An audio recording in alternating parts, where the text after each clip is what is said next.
The war in Ukraine. Overnight, President Volodymyr Zelensky calling a deadly Russian missile attack on a packed train station another war crime. And Zelensky is now calling on world leaders for a firm global response to the attack that killed civilians fleeing the violence. Slovakia is sending its only S-300 surface-to-air system to Ukraine to help in the fight against Russian forces. The U.S. is replacing it with a Patriot missile system manned by U.S. service members.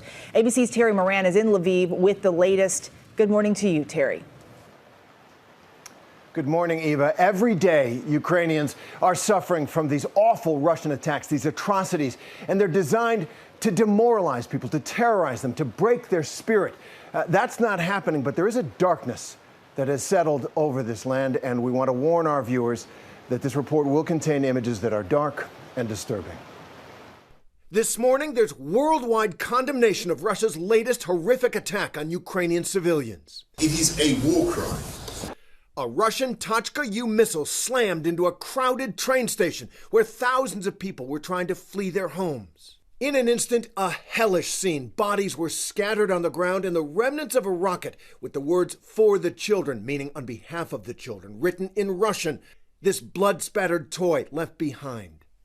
At least 50 people were killed and at least 100 wounded in the city of Kramatorsk in eastern Ukraine, where Russians are set to launch a major offensive.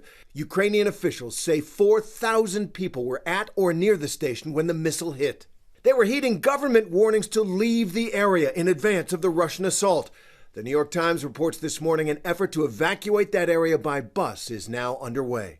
Here is the scene at the station just the day before, bustling with women and children. After the strike, a car engulfed in flames, a body on the ground, the horrible aftermath. Nate Mook is an aid worker with World Central Kitchen. He was near the station when the missile hit. The scene there was catastrophic. The damage was spread out from the platform all the way to the outside of the station. There were many casualties that we could see, dozens of casualties. Across Ukraine, the evidence of Russian atrocities is mounting. A few hours away in Kharkiv, homes in shambles, burned cars, windows blown out. The Ukrainian military says Russian forces bombarded the city. This woman described the attack. She heard a loud noise, she says, knocking her to the ground.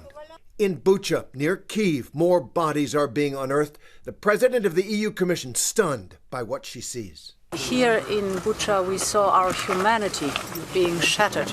The EU is speeding up the process for Ukraine to become a member, saying that it could now be a matter of weeks for the country to get an initial approval.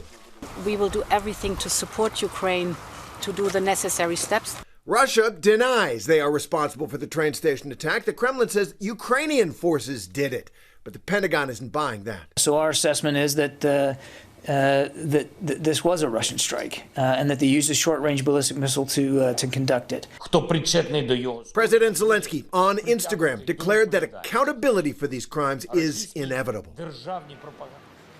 Zelensky is calling for war crimes trials, although those are probably a long way away. What's coming next is this decisive battle that is shaping up in the east of the country. That's why so many people were at that train station. The government's told people, get out of there. The Russians have told people, get out of there. And the Russians have appointed a new general, one who led Russian forces in Syria in their brutal efforts there to manage this next attack, the decisive one of the war, most likely.